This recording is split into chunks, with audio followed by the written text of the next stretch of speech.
से। संदेश आते हैं हमें तड़पाते हैं तुम।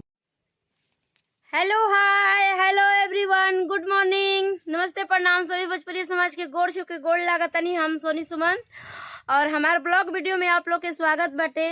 और देखिए जब हमनी के शूटिंग पे आ गल बनी जा, शूटिंग हो रहल बाटे।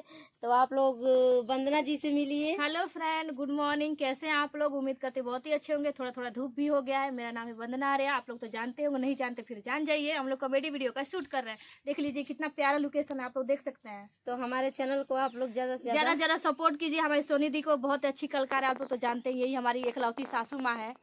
तुमको पकड़ना नहीं है कैमरा में, तुम ठप रहिए। चलो। अरे तो क्या हो गया, गलती नहीं होता है क्या? इंसाने से नहीं गलती होता है। हाँ। और देखिए यहाँ का बहुत प्यारा नज़ारा है। देख लीजिए लोकेशन का कितना मस्त। और इनसे बात कीजिए राकेश राजा जी से। संदेश आते हैं हमें तड़पाते हैं